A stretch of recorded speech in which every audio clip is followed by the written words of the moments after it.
Assalamualaikum warahmatullahi wabarakatuh. Perkenalkan, nama saya Sultan Fahri. Jadi, saya akan membacakan resume saya yang pertama dari buku berjudul Anotasi Pemikiran Hukum dalam Perspektif Filsafat Hukum oleh Muhammad Naufal Arifianto, SH, MH, dan kawan-kawan. Materi pertama, Ontologis Manusia dan Ilmu Pengetahuan.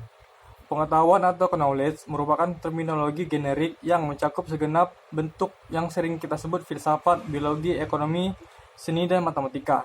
Biologi matematika termasuk ke dalam ketahuan knowledge. Untuk membedakan tiap-tiap bentuk dari anggota kelompok ini, terdapat 3 karakteristik. Yang pertama, apakah objek yang ditelaah telah membuahkan pengetahuan tersebut. Karakteristik ini yang disebut objek ontologis. Yang kedua, teknik yang dipakai untuk mendapatkan ketahuan tersebut, atau dengan perkataan lain, bagaimana cara mendapat pengetahuan itu. Karakteristik ini disebut landasan epistemologi. Yang ketiga, untuk apa pengetahuan itu dipergunakan dan atau nilai kegunaan apa yang dimilikinya. Karakteristik ini disebut landasan aksiologi. Maka seluruh bentuk dapat diklasifikasikan ke dalam bentuk pengetahuan di mana masing-masing bentuk dapat dicirikan oleh karakteristik objek ontologis, landasan epistemologis, dan landasan aksiologis.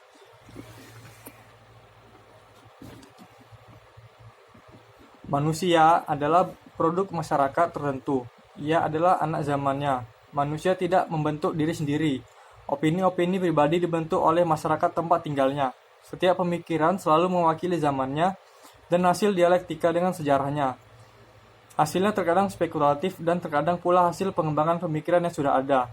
Diskusi tentang metafisika ini sudah dimulai dari masa Yunani kuno, yang mempersoalkan tentang being atau yang ada.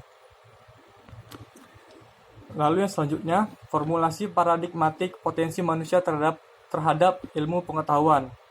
Ada pendapat yang mengatakan bahwa saat ini atau perkembangan paradigma manusia telah memasuki fase modern, atau yang sering secara umum dikenal dengan istilah postmodernisme.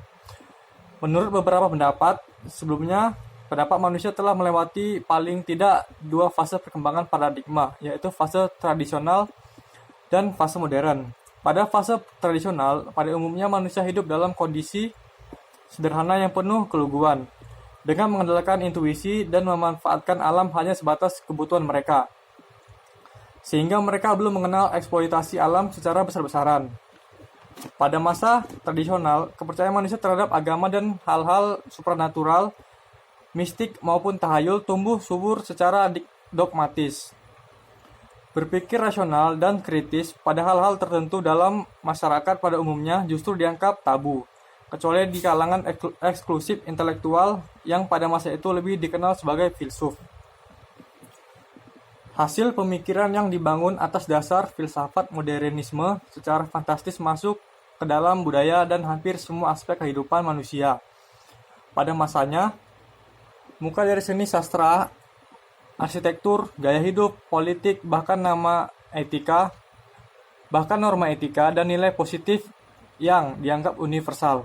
Singkat kata, fase modernisme mengantarkan manusia pada sebuah dunia yang benar-benar baru, yaitu dunia di mana potensi manusia dianggap tidak memiliki batas. Baik, terima kasih. Sekian dari saya.